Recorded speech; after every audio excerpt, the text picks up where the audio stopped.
Hey everybody, it is Thursday, it is July 16th, and thanks for joining me here today. It's great to be with you. I'm actually drove down to the beach today. I had in my mind that today would be a good day to do a video at the beach, but I think once again, I think the last time I tried this, it started to rain, and it seems like that's going to be our destiny. I hope that you're having a good week. Just want to bring you just a really quick reminder that this Sunday, July 19th, we're going to be hosting a food drive from 2 p.m. to 4 p.m. At our church facility on the corner of East and Talford Street. You're going to enter by East Street and exit on Talford Street, and everything that you give goes to make a difference to the lives of real families in real need in our community. So thank you for choosing to make a difference. And if you have some friends or neighbors that are nearby around, you can do so, collect on behalf of them and bring it all, or encourage them to come as well. And for those of you who are part of our church family and regularly support us, not only through prayer but through your obedient giving, through tithes and offerings, we'll also have a donation box set up there for those. And I also want to bring you just a quick update. Some of you will have heard that the government of Ontario is moving to a phase 3, and for some communities that happens this weekend, and for us in Sarnia-Lambton it'll be delayed just a little bit longer. However, with the movement to phase 3, nothing has changed in terms of the allowances for places of worship, and churches are included in that. And so if you have yet to check out our 4-phase plan, it's available on our website. I encourage you to do so. And so we're still going to be in phase 1 of our 4-phase restart plan. But phase 1 allows us to gather. We're gathering together in person on Wednesdays outside. Would love to have you as part of that. You just need to register with our church office. Just email them at sarniaemc@cogeco.net. And I'd say encourage you to register. And if we have more than 10, then we'll create another time and space to be able to connect together. It's been encouraging over these last 2 weeks just to see what a difference it makes just to sit across from, get updated in person from people in our community.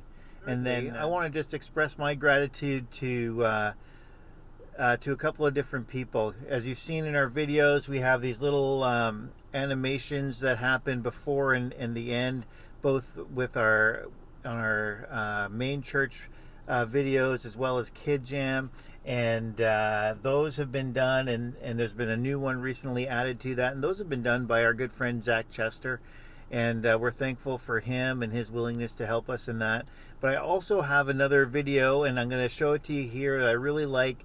It just spans across, rises up from our city, and it spans across our city from our location at East and Talford Street. Gives us a great glimpse of how God is, the landscape that God has placed us among. And it's a really good means for us to be praying for our city. And that was done for us by Owen Thompson. And I just want to give him a shout out and just thank you, Owen, for sharing your talents with us. And we're going to be using that video in our intros and exits often throughout the course of time as time continues on. One more thing, I've been talking with Heather Martin, the Executive Director of Vision Nursing Home, just to express our gratitude not only for their staff during the shutdown quarantine at Vision, but also for their care for our dear sister in the Lord, Pirko Pirantaka, for many years. And so as an expression of gratitude, we, together with Brownstones and Forever Flowers on Russell Street, Brownstone's Restaurant and Forever Flowers on Russell Street, are giving 10 different staff members just a thank you, a dinner for two, or a flower arrangement, and they'll take care of dispersing those, together with notes of appreciation from our church family to them for their care for Pirco. And so thank you for being part of that. And then my last part is just a request for your assistance, your help. About 5 or 6 weeks ago, as I spoke a message on Acts chapter 2, it included the topic of racism, and it also included a little bit of my story. And that has become a widely shared message, and thank you for those of you who have shared that. And it's become a widely viewed message.